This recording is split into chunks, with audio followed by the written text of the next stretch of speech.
What is up, everybody? It's Dr. Vibe here, host and producer of the award-winning Dr. Vibe show, the home of Epic Conversations, and I'm the host of Epic Conversations, 2020 Best Podcast News Award winner, and 2018 Innovation Award winner given out by the Canadian Ethnic Media Association. I also co-host and co-produce the only online show in the world for dads and fathers. It's sponsored by Dove Men Plus Care. And being part of that collaboration last year, reached out directly and indirectly to over 100,000 fathers around the world. So as always, I like to say you're blessed, highly favored, a magnet for miracles, and a solution for someone's problem. We're broadcasting live on November 27th. I'm here in Toronto where it's dreary, raining, dark, as my dad says, like a day of night in Toronto here today.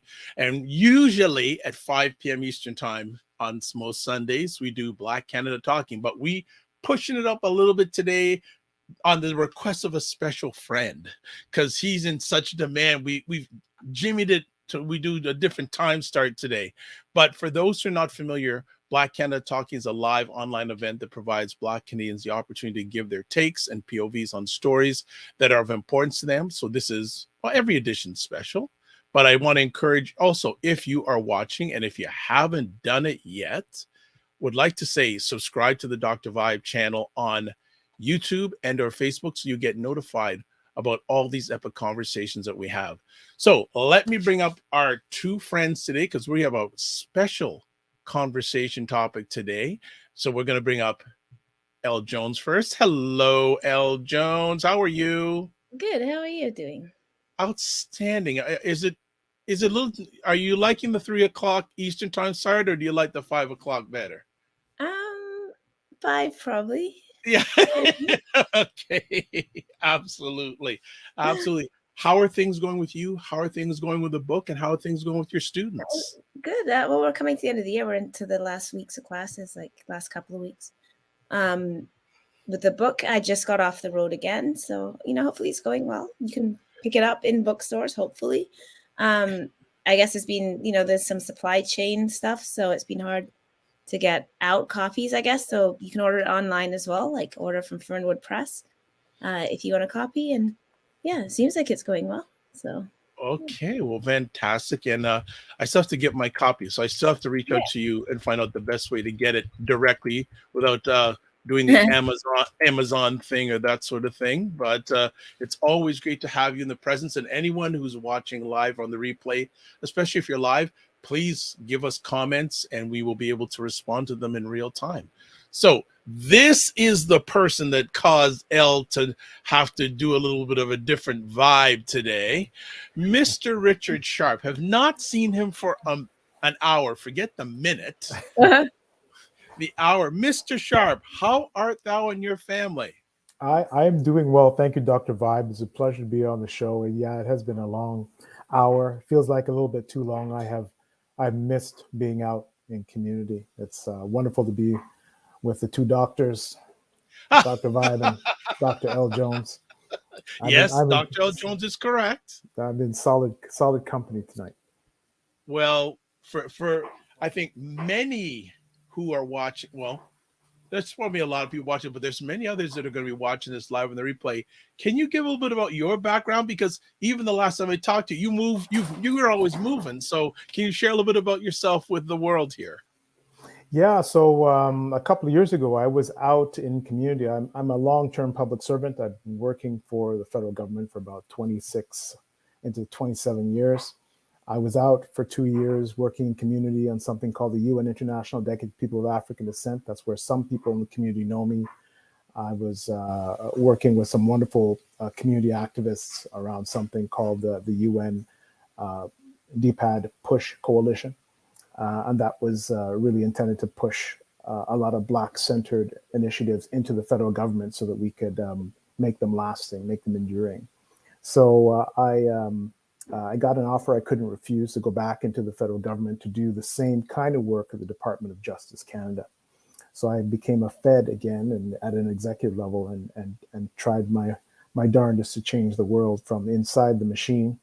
And you all know how easy that is. And now out again, just got another opportunity in the Ontario government to lead something called the Black Equity Branch within the the Treasury Board Secretariat of the province of Ontario. Again, focus on applying that Black lens across the Ontario Public Service, and hopefully that trickles out into community. So while I'm out in between these two jobs, I thought I would step back in the ring and talk about something really dear to my heart, and something that I think will impact our Black communities in a big way over the next months and year. Fantastic. And we are supposed to have another friend, one of our regulars, Cesar, with us. He isn't here yet, but you know what? We go with what we got. And so we're going to start with Richard. I was going to say, do you think Cesar caught the time change? I emailed him. Okay. I emailed him. So, and I'm checking my email just to see if he responds, but I just emailed again the link. So I'm speaking, he's going to show up. But you know what?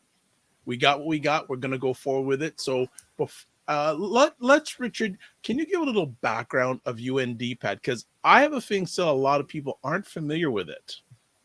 Yeah, I think a lot of people aren't familiar with it, and I think that's by design. In the United Nations put in place something called the UN International Decade for People of African Descent, and this decade is really focused on highlighting and celebrating the significant contributions that people of African descent have been making in Canadian society and across the globe. It was officially recognized in 2018 by the Government of Canada, and really it was focusing around a couple of key areas around providing a framework around recognition, justice, and development. Those are the three pillars of the decade. And so that gave us license, really. And why I stepped out of government a couple of years ago was to focus on things like fighting anti-Black racism and discrimination, addressing the ongoing inequalities that Black Canadians of African descent face. So since the recognition, UNDPAD Push Coalition in 2019 worked with Black organizations across the country. Floyd and Charles Friedl's Meeting of the Minds, Vanessa Fells out of Nova Scotia, UNDPAD Coalition, the 613-819 Black Hub, One Full Circle in Montreal, a number of organizations to push. Yes, Cesar, nice to see you, ma'am. A number of organizations put in place, to help us drive these initiatives. And we came together in 2019 to sort of push this stuff into government. And the things that we were pushing were intended to have measurable, meaningful impact for Black people in this country under the umbrella or under what I call a policy driver of the UN Decade for People of African Descent. So there were a number of initiatives that I think that came out into the public service. And I'll just name a couple of them that were spearheaded partly because of our push at the time. We have to recognize that the Canadian government and other Western nations did not vote in favor of the UN Decade for People of African Descent. I think there are some issues with the decade and what it represents in terms of apologies and reparations and that sort of thing. So what we were able to do was kind of remarkable, given the fact that there wasn't really the same kind of support that you would see for Indigenous issues, for LGBTQ2+ issues, or white LGBTQ2+ issues, and for some of the other groups. So what we pushed into the government at the time and what got some traction and came back out into communities were things like capacity and capital assist for Black nonprofit organizations and Black charities through the Employment Social Development Canada, the Black procurement work to try to ensure that there were opportunities for Black contractors so that we could establish some degree of Black wealth that is generational. In the same way that other communities who have gotten here earlier and had opportunities to do the same have done. And so they usually get the lion's share of the big contracts. We push for that to open up for our communities as well.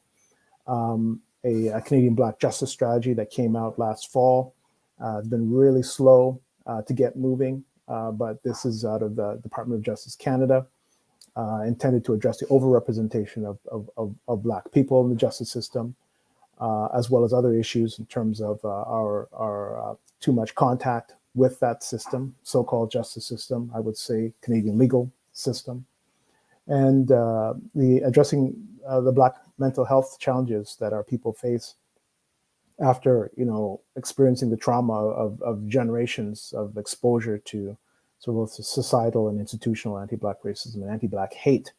The Public Health Agency of Canada is focused on that. So I wanted to talk a little bit about that in advance of some meetings that will be taking place in Geneva, Switzerland, that some of us will be going to.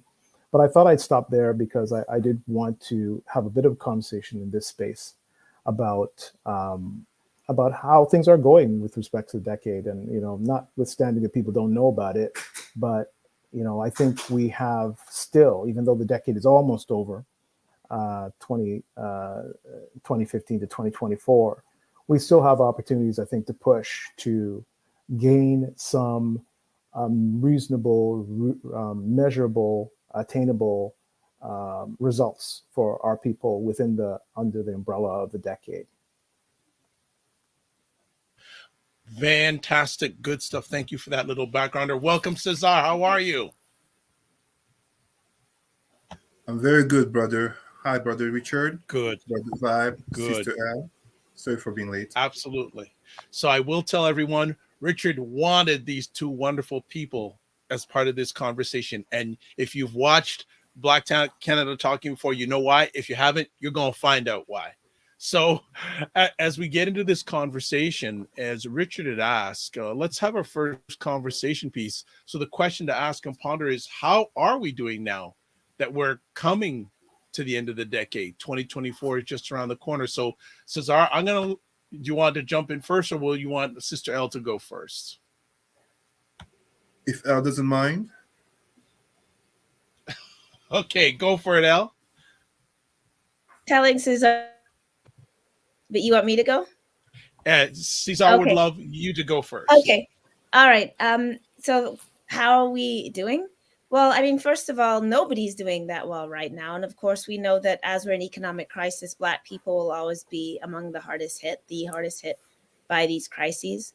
Obviously, with inflation, and we're seeing, cost of food go up. Obviously, Black people already have mass amounts of food insecurity, whether you're in rural communities like in Nova Scotia, or obviously in food deserts or other places. So we've already struggled with food insecurity in our communities, and now we're seeing food go up, basic products go up, things like gas, prices up across the board. And that's always going to impact us because we're already economically vulnerable for various reasons. Right now, of course, we're seeing a huge attack on workers in Ontario with the threats against the teacher strikes. New Brunswick has been threatening health workers striking. And again, that largely impacts Black people. One, because we're heavily in the sectors that are deemed essential work, like nursing, education, healthcare sector. Those are all heavily Black women in particular that are in those sectors. So it's always going to impact us.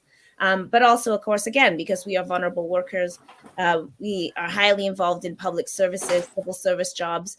Black people are very dependent on government jobs in general. When we work professionally, we disproportionately work in government, like whether that's government granted agencies or for government services as well. So in particular, we're going to be affected when we have back to work legislation or when governments are able to block those things. So just in some of the general political landscape, the impacts of the pandemic and healthcare, again, the social causes of health have meant that Black people already have disproportionately bad health outcomes, not because of our own behaviors, but again, from everything from environmental stress, environmental racism and damage, obviously the poor conditions that we live in, poor access to nutrition and so forth. So we're already in a bad condition exacerbated by the general conditions as they worsen. Of course, then if we look specifically, so obviously within the justice system, where despite particularly the mobilizations of 2020, we didn't really get a rebound into the justice system. The recent OCI, Office of the Correctional Investigator report, recently, nearly a decade on, that report, first in 2013, the case study in diversity in corrections was released, which was the first time the OCI had looked at the conditions of African Canadian prisoners, and they updated it this year. It just came out last month, and nothing has changed. In fact, many things are worse. So over a decade of identifying these problems, we've only seen those conditions deteriorate, despite moves within the justice system to do things like so-called abolish solitary, so-called abolish some minimum sentences. The small moves towards justice reform haven't really trickled down into the Black community for a couple of reasons.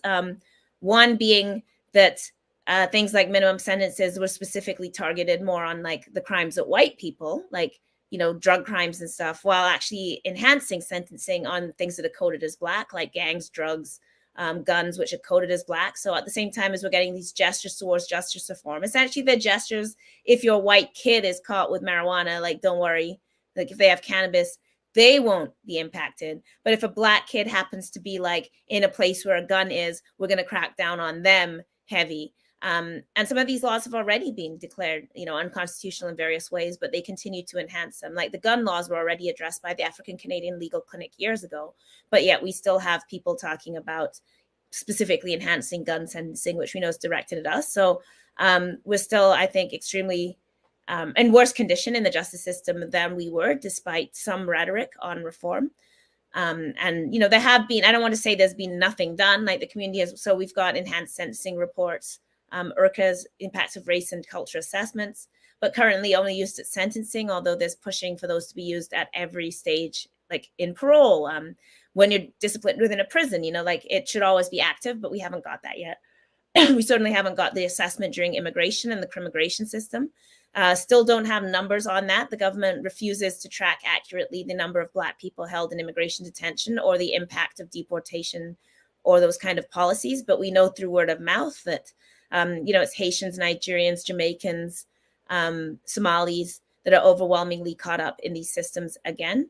But those conditions are, you know, ever terrible. I'll put in a plug for the campaign, Welcome to Canada campaign, which is fighting to have provinces break their contracts with CBSA, Canadian Border Services agencies, to stop them from allowing provincial jails to hold people in immigration detention. BC and Nova Scotia have both agreed to remove provincial immigration detention, and we are pushing for that to be done federally. And it's important that we understand the intersection between the criminal justice system and the immigration system, that the immigration system is a criminalized one. CBSA is the only police force in Canada that has absolutely no oversight, including no complaints ombudsman, no oversight for how they function abroad, absolutely nothing, no oversight in detention. And of course, that largely impacts us. Child welfare, we've been seeing a lot with Indigenous kids in child welfare, obviously Cindy Blackstock's work and the work of others. We know that Black kids are also heavily within the system, and there hasn't been a lot of work, again, to really talk about what Black kids culturally experience in the child welfare system, or like policies to keep Black kids away from non-Black families, for example. Although, again, there's been work in communities to push for this. There hasn't been federal policy, including we fought for child refugees to not face deportation if they didn't have citizenship. We still haven't won that. And we were fighting for that in 2017. So I mean, education, you know, our kids are struggling even more. COVID again, which the schools shut down, and Black kids were disproportionately impacted by the lack of access to education, which has gone on to impact our access to post-secondary, our success and entry into the job market. Young people in general are struggling entering the job market and higher education. Those numbers are down. Many young people in general feel a lack of optimism about the future and a great sense of despair. And that's, again, going to like impact our youth, including the lack of access to mental health supports, the lack of access to job programs, the lack of culturally appropriate education. So I could talk for 5 hours just to say that, you know, there's obviously, and this is not to denigrate the work that many, many people are doing on their own at a grassroots level in community to fight these conditions, but on a federal level or on a country level, on a systemic level, despite a lot of fine words about integration and diversity and EDI and representation and all of those things, when you actually look practically at what people are experiencing, not only are things not measurably better, in most cases, they are getting worse and deteriorating, I would say. Okay, Cesar, what do you want to add after that, my brother? No, that was very well put, Sister L. Really, you know, going down through institutions and really addressing it. And I will actually continue on what she said regarding exactly, there is great work that's being done regarding EDI, work, if nothing, conversations, more awareness, more consciousness. But even with that, we don't need to be gloomy or paint, you know, to use that racist language, a dark picture of the fate of Black Canada. But we just need to look at a certain angle that's very concrete. When we talk about the conditions of people, aka a specific demographic such as Afro-Canadians slash blacks in Canada, let us look at our representation. So work with me here. Right now, we have the party in power, the Liberal Party, that does not have an elected black person in in a ministry of authority. There is no single black minister. Those powerful ministries such as finances, foreign affairs. Salutations to Minister Ahmed, of course, but anyone who follows politics knows exactly what I mean in terms of representation and ministry. At the same time, when you look at the party of the opposition, the Conservative Party, they deny systemic racism. When we look at the Green Party, they had the first black leader, Anami Paul, and we know the debacle from that because she was black, and even in terms of her being Jewish, lack of support from her own so-called Jewish community. When we look in terms of even the provinces, you look at, for example, the newly elected prime minister. Well, I shouldn't say elected. Technically, she hasn't been elected. My God, I'm forgetting her name just at the moment, of Alberta, the late Smith, or Danielle Smith, I believe that's her name. So Danielle Smith talking about the so-called freedom convoy being the greatest injustice committed upon people, as if this colonial country of Canada does not have a history of harm towards Indigenous and Black peoples. Even when you look in terms of Quebec, the former leader of the Liberal Party basically resigned, and she was a Black woman. I don't know why I'm forgetting her name just at the moment. She resigned. So if we just stay looking at the situation in terms of representation and political power, as it has a strong impact for everything that happens within the country, the picture is not the best. And when we can say that there is some type of representation, the truth is that it doesn't really come with concrete power for concrete change.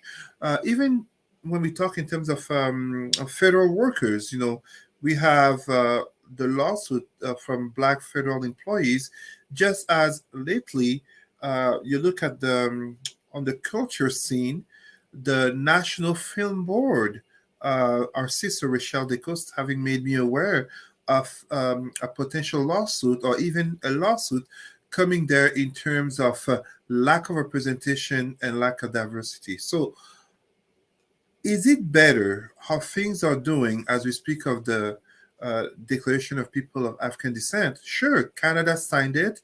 There's been great symbolism. I mean, we all remember in 2020, Prime Minister Trudeau taking the knee, but concretely, what has really changed for our Black people as 2022, we're coming out of a pandemic? Sister El was saying it. There is such a representation of Black workers in essential services such as healthcare and the service-oriented domain, but are the living conditions, the quality of life, is it really improving in relation to the efforts, to the contribution that they bring into the Canadian society? I would have to say no. Yes, some individuals do better. I do better. I like to believe we do better. But a community is not defined by the well-being of one individual, just as if you look at the United States, Obama and Oprah don't represent the reality of African Americans, etc., etc. So the community as a whole, I'm even thinking of where you are, Dr. Vibe, in Toronto. If you really want to wonder about the fate of Black Canada as the decade of people of African descent is ending, the question that we would have to basically ask is, how are Black people, notably in that area called Jane and Finch, how are they doing? Are they doing better than 5-10 years ago? And no, they're being pushed out. They're being gentrified. Gentrified. Oh, how interesting. It sounds very much like even here in Ottawa, in terms of Heronvale, Hawthorne, all these type of neighborhoods. So this is a behavior that we're seeing in terms of positive progressive rhetoric. Everybody's speaking the language, from unconscious bias to decolonization and etc. But the practices, the behaviors, but also the policies are not following truthfully, especially as there is a rebirth. I shouldn't say rebirth as if it was dead, but there is a renewed vigor of the white supremacist rhetoric, greatly influenced by the United States. But let us not be hypocrite.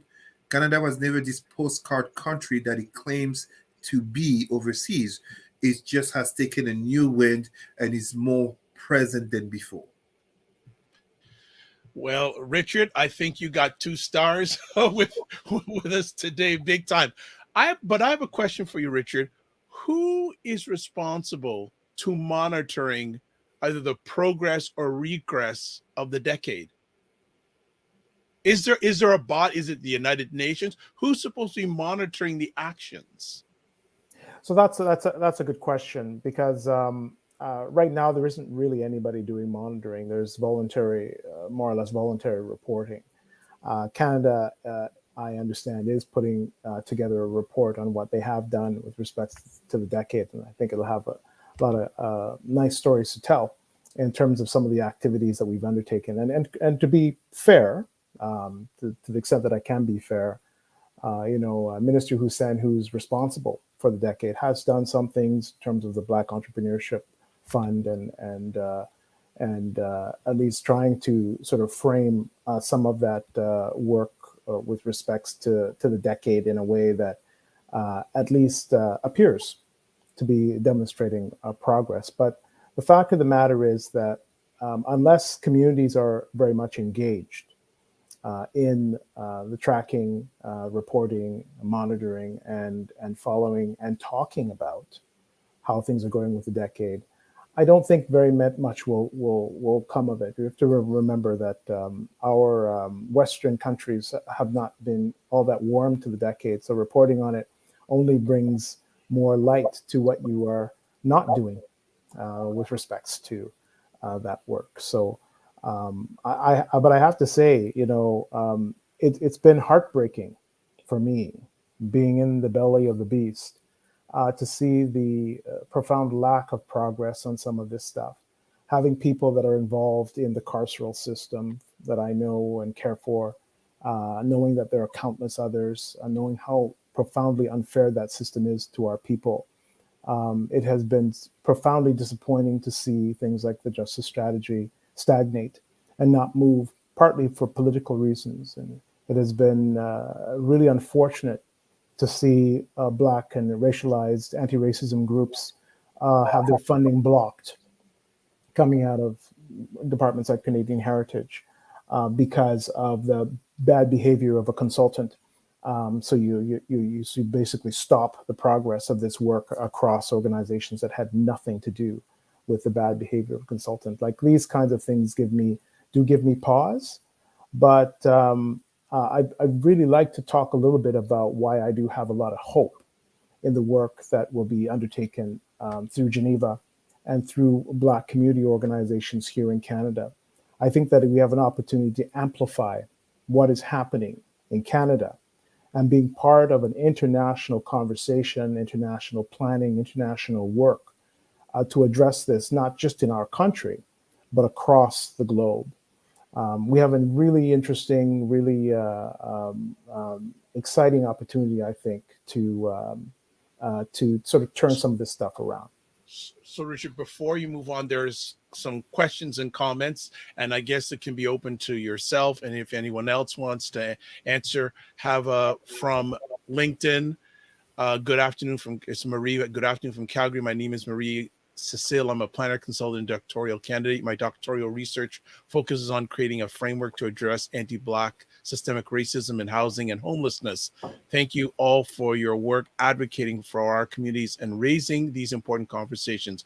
I would appreciate an opportunity to connect with all of you at some point. Well, I think we're all on LinkedIn. If not, we'll give our contact information. I know Els reluctantly just opened up a Twitter account. Yeah. So I was going to say, too, that there's some really interesting work on land trusts taking place in Nova Scotia. So Dr. Lynn Jones in Truro North Preston, Hammonds Plains. These are all historic Black communities that are setting up land trusts. So you might be really interested in that for your doctoral research as well, looking at other forms of how Black people are sustaining housing. So just to add that. Okay. Miss Peters is in the house. Long time no see, Ketcha. Saying, great question. Where's the accountability? And I guess, Richard, you covered that with what you shared with us. Do you want to add anything more from what you've shared? Yeah, we have to be the ones to drive accountability. Accountability doesn't come from governments; it comes from communities, right? They come from people who are asking the right questions and demanding that our institutions do what they say that they're supposed to be doing. If our institutions say that they're about justice, then they should not be unjust. If our institutions are about, making sure we have decent education, then we can't be expunging our children and our young people, denying people opportunities to education. So we have an opportunity, if not through asking questions, then people have opportunities at the ballot box. And quite frankly, this is a non-partisan issue as far as I'm concerned. I don't believe that any one party is any real better than another. I think there's a lot of rhetoric about being anti-Black or about being pro-Black. But the all political parties, be they at the municipal, provincial, or federal level, respond to communities. And the Black community since 2019, our numbers continue to double every couple of years. We are a factor in centers like Toronto, Montreal, out east. We're a factor now in deciding governments in Quebec, even of all places, that create laws to exclude us from the social framework of things. So accountability, I think that part of this work that I'm stepping back into the ring, at least for a minute, with the Push Coalition to sort of help us coalesce some of our efforts and energies around making sure that people are being held accountable, the people who have those resources and the policy levers, the legislative frameworks that keep their foots on our necks or liberate us, get us to a place where we can breathe, and that we can and our children can have a place in this country, just like everybody else. We don't have that. I have great concern about the future of my children in this country. It is a shame that I have to look outside of this country for a place for my family, because even after my entire lifetime being spent here, I don't feel really, as things go, that we can put all our eggs in this one basket. So that has a lot to do with us and my decision to be here and to continue to do this work in institutions and out in the communities, because I do strongly believe that we are the ones who have to be the ones holding our leaders accountable, regardless of the fact of whether or not we voted for them or not. Okay. Good stuff. So I think you also covered this, and anyone who wants to add, things appear to be good, but are they? And this is Robin from Ottawa. Are there or will there be evaluation reports on things like the Black Entrepreneurship Fund and Robin adds Black Entrepreneurship Loan Fund? So do you want to address that, Richard? And we'll turn on to you. Oh, and also, Cesar, if you have anything you want to add before Richard moves on to the next part of the conversation, please feel free.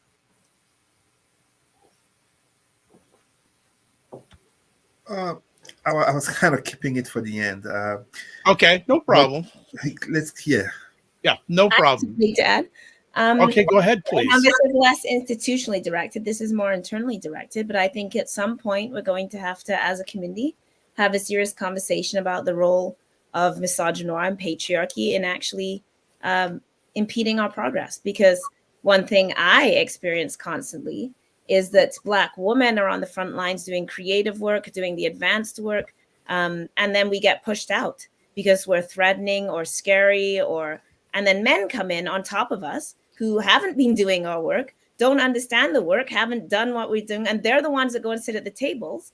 And this is one reason why we end up with weak recommendations. I'm sorry to say it, guys, I work with a lot of great men. I'm not saying all men. I obviously, work closely with a lot of men, but one of the things, and also not even internally, because what happens is, of course, white power only wants to deal with respectable, titled men and finds women to be a problem, and then those men look, and I know you can all do some thinking in your minds and think about, you know, which woman was on the ground in your community doing the housing or doing the health work or doing the justice work, and who ended up with the money, who ended up being consulted for the report, who got the contract. It's not the woman, it's the men who sat back on their hands and didn't say anything risky or do anything risky and then step forward, and the governments co-sign that.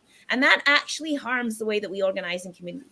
It makes it really hard for women to continue to do our work when we're not resourced, when we're the ones doing the on the ground work. It breaks relations in our community. It's a deliberate choice by those in power to empower certain voices and disempower the women in our own communities who are then stigmatized and shamed within our own communities about our own work. And I think we need to really look strongly at that. So if you're a Black man and you find yourself getting a call from the government on work that you damn well know that some woman did, you should think a few times before you accept that and then hold yourself up and pose for the pictures. Because there are women that are working super hard and that have actually done all of this work, and you're building on our backs. And I'm really tired of seeing it happening. And then because of women's trauma, including like sexual trauma, women like have a very hard time confronting the patriarchy because we have so much internalized damage that's been done to us. So you have communities where women are then, of course, not even able to assert or work together because we're still working through and processing the things that happened to us generationally. So I just think that we can't ignore the gender lens. We like to pretend that sexism and, you know, misogyny only exist in the white community or they don't exist in our community. And I can tell you firsthand, not to like plug my book, but, you know, like my book, which is a 10-year chronicle of like frontline work, but I'm still getting pushed out. So the only person that's done this work in some cases in my province is me in the Black community, yet the only person that you won't see at the table or included is also me. So like, why is that? You know, and it's true of a pattern of so many women as well. So I just wanted to raise that as well, that this is something we're going to have to take a really hard look at. When we push women out, it harms our entire community. Enough said. Okay. Enough said. I was gonna say it could have been saved to the end, but I think it was we this is where we roll. We do conversations here. So I'm gonna ask then Richard, next conversation piece. You're going to the UN in Geneva, Switzerland next weekend. What's that about, and what do you want to accomplish? Yeah, but before I go there, I just want to say, Sister L, I have to say that, and I'll let the whole world know that your name was put forward to be part of this a steering committee for the Black Justice Strategy, and for some reason, it didn't make the final cut. So I'm just saying, I agree with what you're saying in terms of people doing the work and not getting both the recognition and the opportunity to continue in a way that was meaningful. So yeah, so the what's happening in Geneva. A couple of UN fellows asked me and a number of other folks from the PUSH Coalition, in particular Andrea Pierce, who's been doing, has not stopped doing this work. I stopped doing this work to come back in the government. She did not. Asked us to attend what's called the United Nations Permanent Forum for People of African Descent. And this permanent forum was established after the seminal work of folks, Black communities in South America, primarily in South America and in the Caribbean. Again, with the resistance from Western nations, including Canada, who didn't want this thing to happen. But it was adopted. It's actually being funded by Russia to the extent that it is being funded. So people should take notice of that. In terms of who's invested in Black communities internationally. My participation is being sponsored by UNESCO Canada, because I'm going over as civil society, I'm going over as a citizen, and as part of UN PUSH Coalition. So the purpose of those meetings really is to engage with Black activists, community folks from across the globe, who want to support the advancement of Black people under the banner of the UN Decade in a much more measurable way. This permanent forum, as far as I'm concerned, is always going to be there now, and is going to advise the UN Human Rights Council. And so why this is important is because, of course, the Canadian government and other member states are going to send their representatives to participate in those exercises. But I think that we'll have an opportunity, and what we are doing, I'll state sort of quite openly, is that we're already having conversations with communities from across the globe, Black communities. Wonderful, it's an amazing opportunity actually on things like that are led by Andrea Pierce actually on metrics and measurement and outcomes. That we are establishing what success will look like for Black communities globally, and working with the people from Brazil and getting translation Portuguese, the Spanish Blacks from South America, the French from Haiti, and the French diaspora, of course, and English, and working towards building something meaningful, and taking the opportunity to also take our leaders to task on what they're not doing, and encourage the establishment of a framework that will help us, I believe, back here in Canada, because eyes out there are very much focused on what we do here in Canada, because Canada is seen, ironically, as a leader globally, because we're one of the only member states that adopted the decade and adopted it in 2018. So I think that this is, again, what we're trying to hope to accomplish is really from these conversations, and I'll stop after I state this, is that we want to set the framework, the groundwork for an international declaration on the rights of people of African descent, similar to the international declaration that has been established for the rights of Indigenous persons. Black people are a distinct group on this planet. We have no other group has experienced an African Holocaust to the extent that we have. Over 150 million people died over the Middle Passage and as part of the transatlantic slave trade.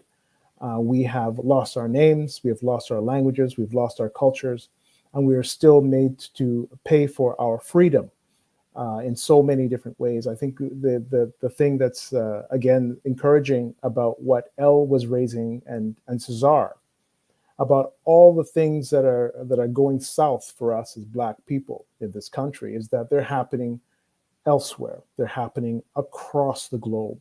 So there's an incredible synergy that is taking place with communities that we've been talking to. We've been having meetings almost daily, even with the time zones being crazy. We've been having meetings almost daily on metrics, on measurement. And the last thing I will say, I keep saying the last thing I will say, but we're aligning to something called the Sustainable Development Goals that internationally has been recognized by Canada as well as things that we should be working towards to ensure that we have healthy societies.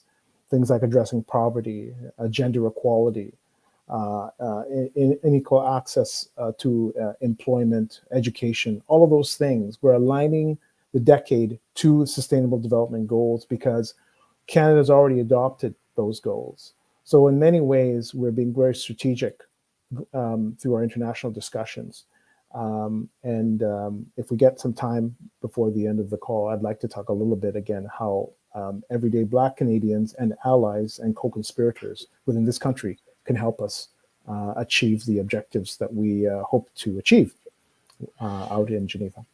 Well, you're a media person's dream because you gave a lovely segue into what we were going to chat about next. So, where do we go from here? What needs to be done to improve the lives of Black people in Canada? So I want to bring in, Cesar has not spoken for a bit, and he said he had stuff to save till the end. So we're coming to the top of the hour. So Cesar, do you want to share now? Do you want to wait for Sister Elle? I can go ahead. You see, when Brother Richard is talking about the far higher number than 15 million that often you find in books about how many Africans were taken out of Africa during the slave trade, you often hear 10, 15 millions, and it's much, much higher. And here we're talking also about the Arab Muslim slave trade. So we're talking about 100 to 150 million in what is called the Maafa, Swahili word for Holocaust, basically genocide of Africans. However, although Brother Richard is absolutely correct in terms of our particular victimization, as Black people, which is true on the four corners of the world. And no need to be anti-Russian to say there is strong anti-Black racism also in Russia. I mean, that we have Black people there who will clearly attest to this. We need to recognize that in this geopolitical world that we live in, we don't really have any friends. And even the governments of so-called Black countries don't tend to be exactly pro-Black. I'm not saying all of them, obviously, but as much as we can celebrate, Ghana Year or Return, that notably speaks to, you know, uh, descendants of slavery here, or we can celebrate Barbados ending its relationship with the British Crown. We have to recognize that anti-Black racism, due to slavery and slash colonial uh, practices, still impacts the mindset of so many of our Black people in our countries in the Caribbean and Africa, but right here as well in our communities. And it greatly contributes to the fact of us not coming together as a community.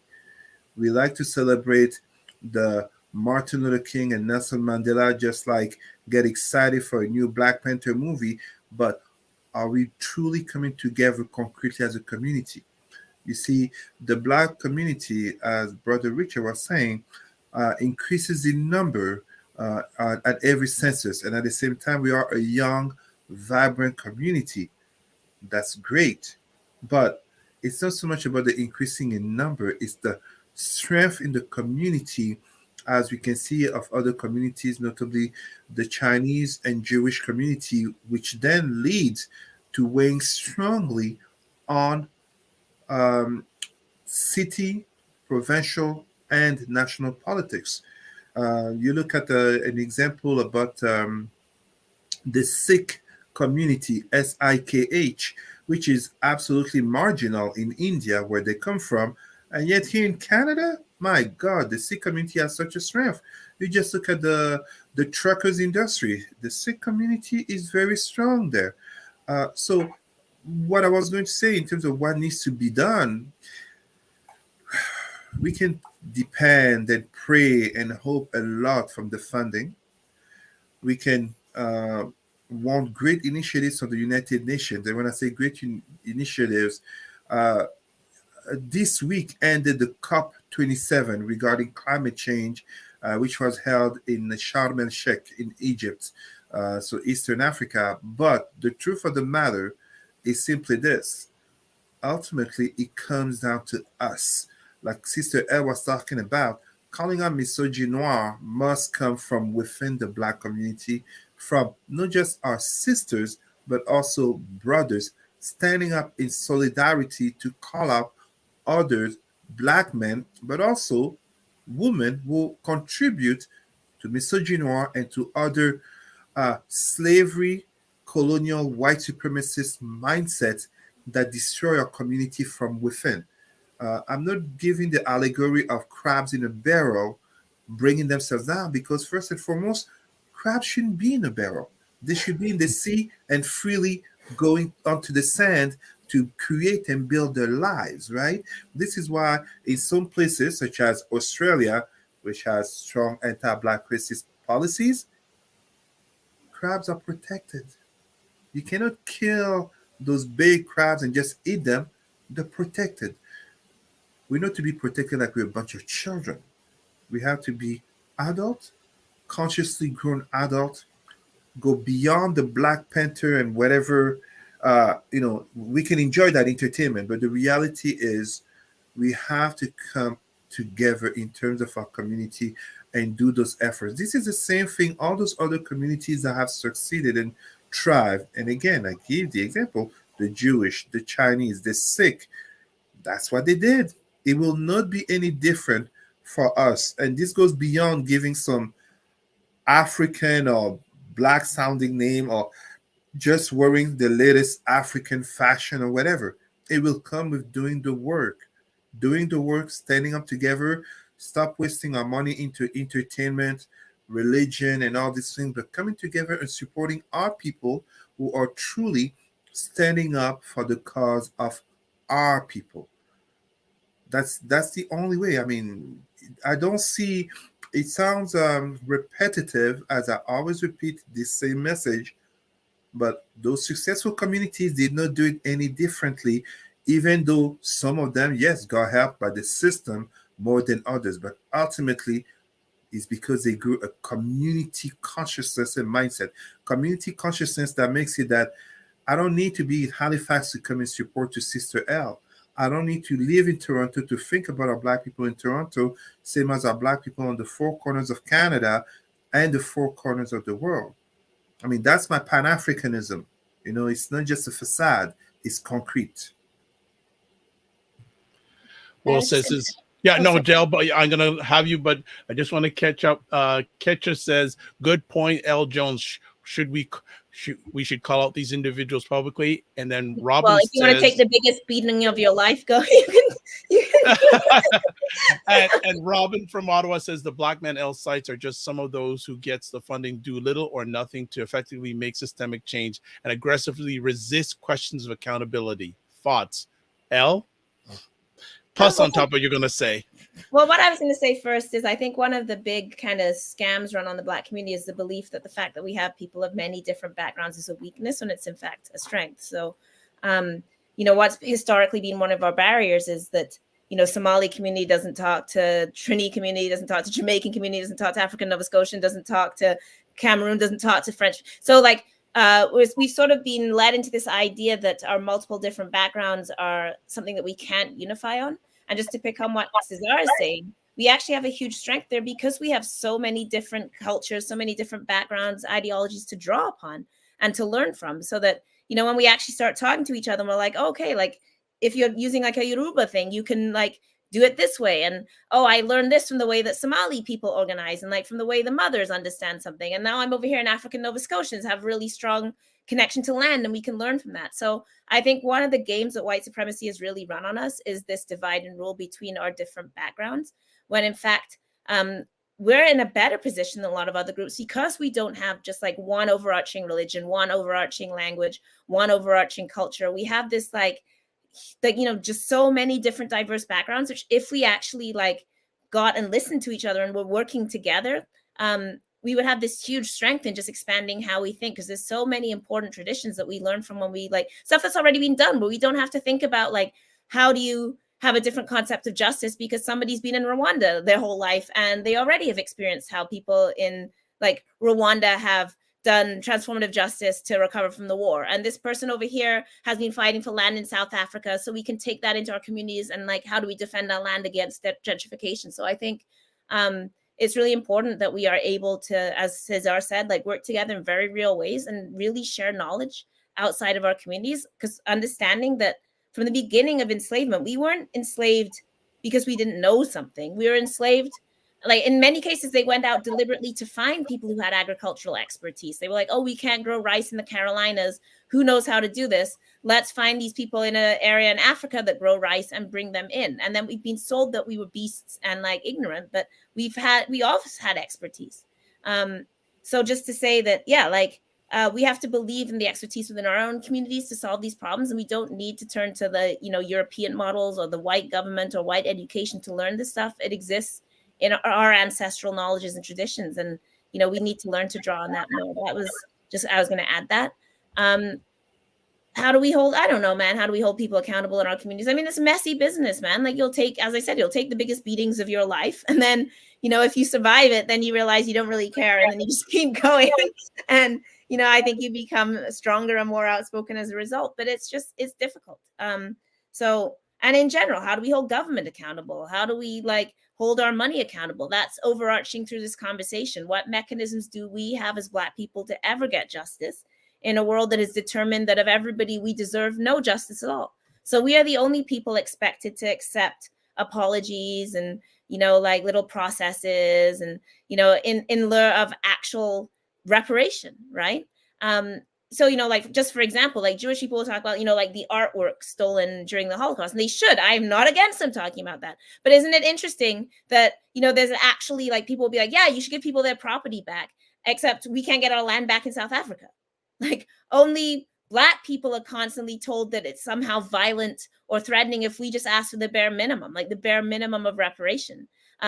Jewish people got reparation after World War II, rightly so. They should have. But why is the idea that like Black people can never, ever, ever be given reparation? We just have to accept, you know, a nice little public apology that doesn't even come with like money or social change. So it's, if the very mechanism of accountability doesn't exist towards Black people, then what mechanism do we have to have accountability to them? You know what I mean? Like when they're not asking to be accountable, they're not giving us money because they want it to be accountable. They're giving us money to shut us up. Like that's why they give us money, to shut us down, so that they can give like, you know, their pocket change and their rounding error to us and then point and say how much they're doing for us. So the answer is we have to stay on people's necks as Black people. And that's hard to do, but we have to stay on the neck, like in a real way. We have to keep, we can't, you know, settle because one person got this, or like when we finally get a job or a house or whatever, then we're like, okay, I'm done. The race is run. We have to be very willing to fight these battles our whole lifetime with each other, for each other. But I don't blame us, is what I'm saying. That as much as I will complain about stuff that, you know, we do, we have to recognize it's taking place in a context of white supremacy, which denies us all of these ideas and that is never accountable to us. So of course the money isn't accountable. Of course, government will never, ever, ever respond to us. So just, yeah, that's my rant of the day, I guess. Okay, Cesar, before you come in, I know you want to add, and then I'll go to Richard. So Robin says here, folks aggressively resist questions of accountability, especially about their leaders. He also agrees with what you're sharing, El. And Ketcha says they try to divide us, but always seems us as Black, or see us as Blacks. Okay, Cesar, then Richard. Oh boy. I am not a fan of Kanye West nor Kyrie Irving, but to those people who react before understanding, it will sound like I am. The first Prime Minister of Israel, David Ben-Gurion, said, I don't know if he said it in words or if it was written, but I read this. As painful as the Holocaust was, it was one of the best things that happened to Jewish people because it reminded them that they are Jewish first. This is me bringing it up, in my way, but because they were also very divided. But non-Jewish people, aka white Christians, saw them first and foremost as Jews. It's the same with us.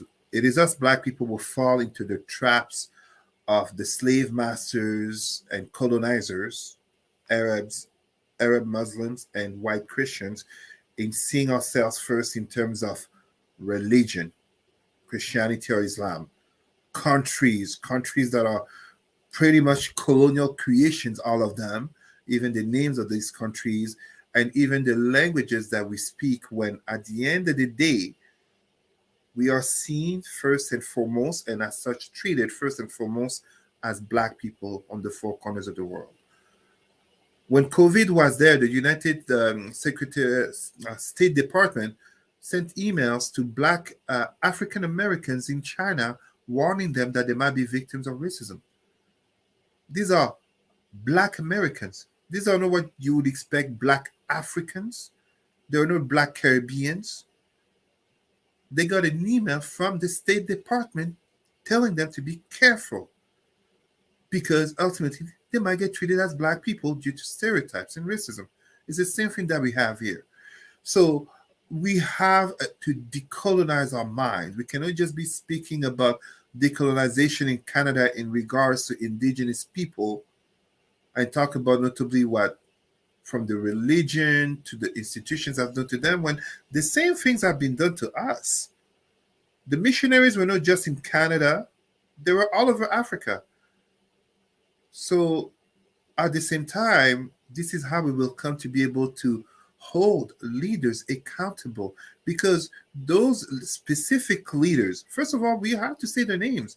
Why are we scared of saying the names? We have to say the names. They only get in bed with white institutions because they are seen as non-threatening.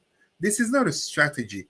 This is cowardice, as happened in all communities, by the way. I know of Palestinians who struggle with some of their own because they see them in bed with Israel. Just as when most of the Jewish people were in Europe, they had conflicts with some of their leaders who basically were silent to anti-Semitism. This is a human thing, but we are black. We are still, as very rightfully Sister El was saying, others get reparations. Israel is still getting reparations. It's not that it ended X amount of years ago. They're still getting reparations, and Israel gets more assistance from the United States than all of Africa combined. This is not a poor country. Israel is like the 9th economy or 12th economy in the world. So us here in Canada, we have to change our mindset. Ultimately, it comes down to our mindset.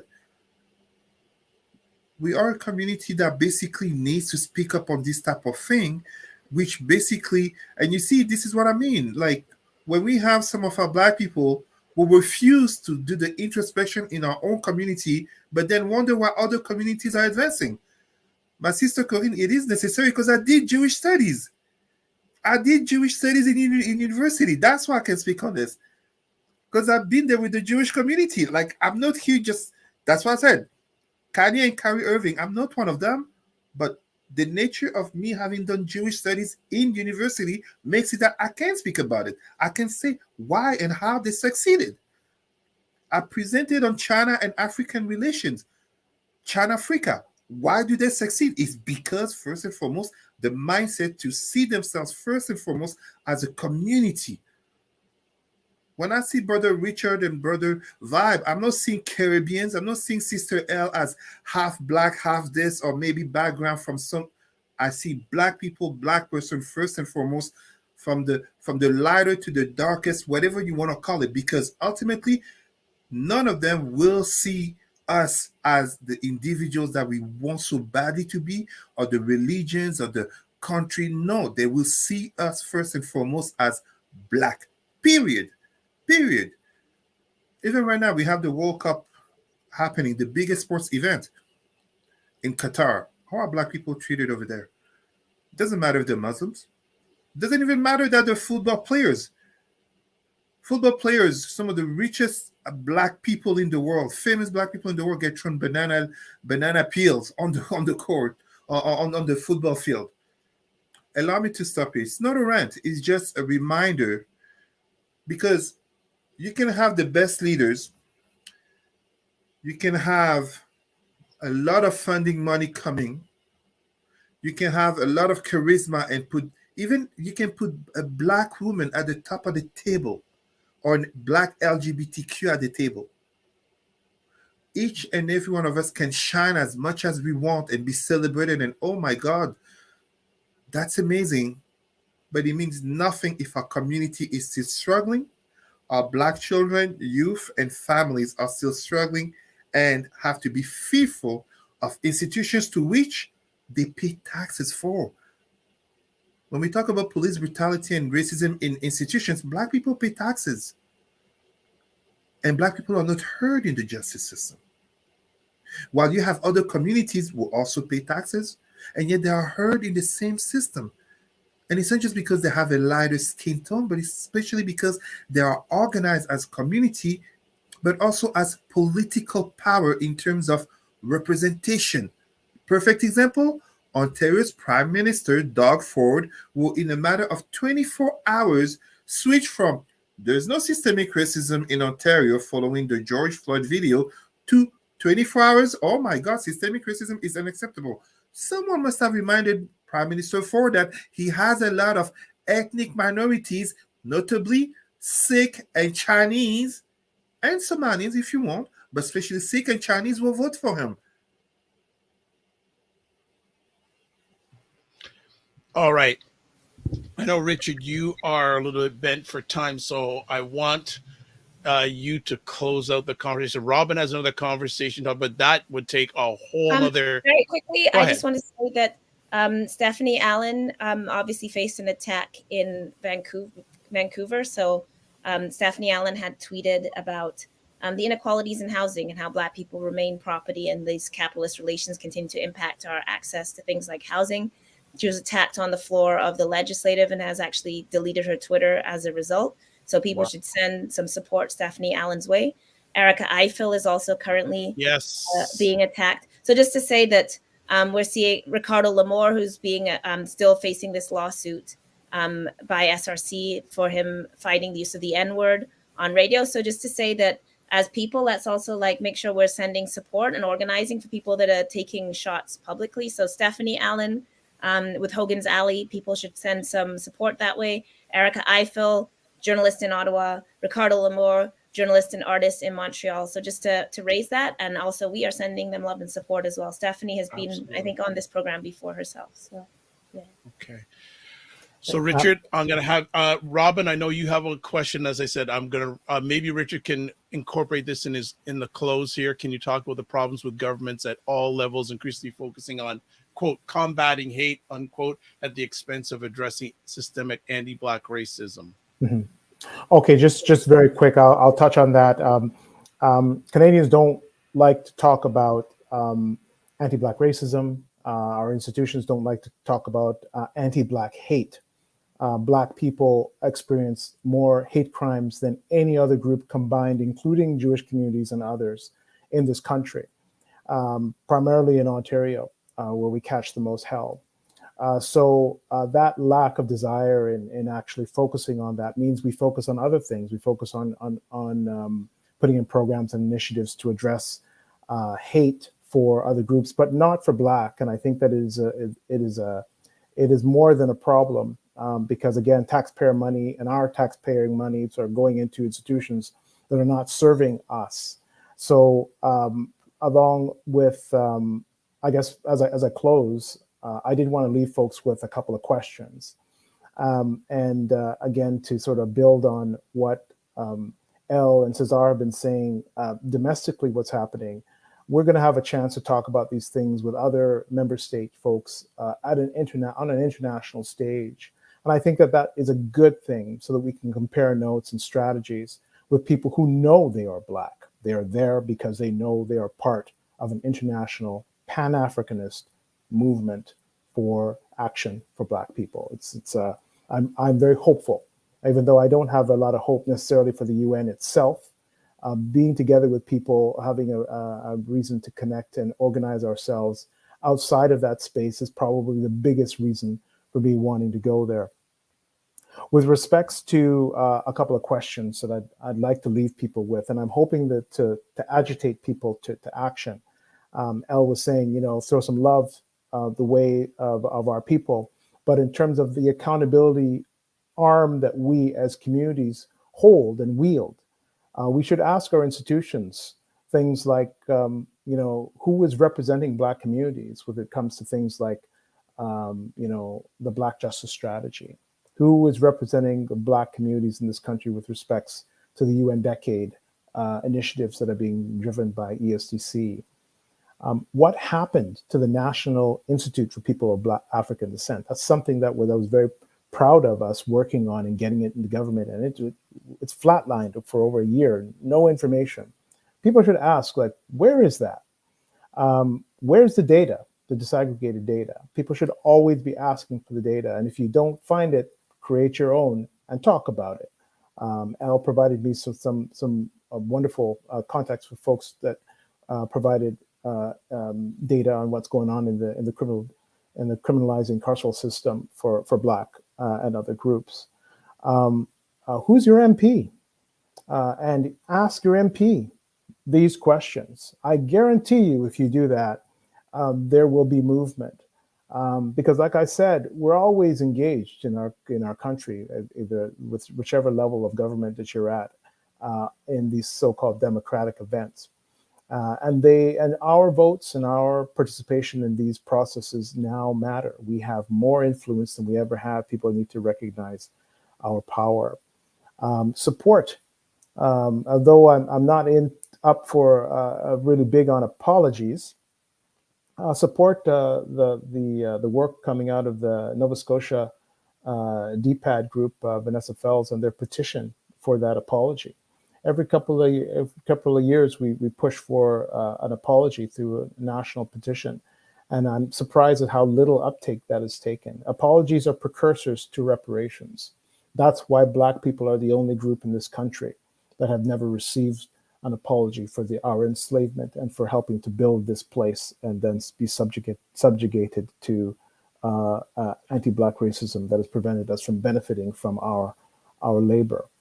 And the last thing that I will say is that as we build something in Geneva and in New York and wherever else we're going to be around metrics and around accountability, our intention is to come back to communities and share what we have learned, share the strategies that we're employing internationally, and hoping that we can get people. I'm going to go see Black Panther tonight. It's my daughter's birthday. That's what she said she wanted to go see. So we're going to go see Black Panther. But after the movie, and we all feeling good, we still have to go back out into the rest of the world and deal with this nonsense of anti-Blackness. So the strategies in which we would like to employ need to be shared and discussed. And I'm hoping that through these conversations, I'd love to come back and talk about the outcomes of those discussions, because I think that they'll have wide-ranging implications for this country, if not for Black communities. So I thank you, Dr. Vibe, my sister Elle, my brother Cesar, for being part of this conversation. I really appreciate you giving voice and light to this work, because it's been a little bit in the dark and in the shadows of other things going on in this country. So thanks again. It's been great spending time with you guys today. Happy birthday to little sis, please. Yes, yeah. Yes, happy birthday. So again, and Richard, thank you for reading my legend mind, because I was going to say, okay, when you come back, you got to come back here. And I also want to encourage that if any of the people that you meet, you feel should be on this platform, let's get them on here. Let's have a global conversation, because it's going on. This challenge is going on globally for too many years, and we have to chat. And I know Cesar will encourage us with our sisters and brothers and collectively get this to happen. Let's have the Pan-African conversation globally on platforms like these and others throughout our country.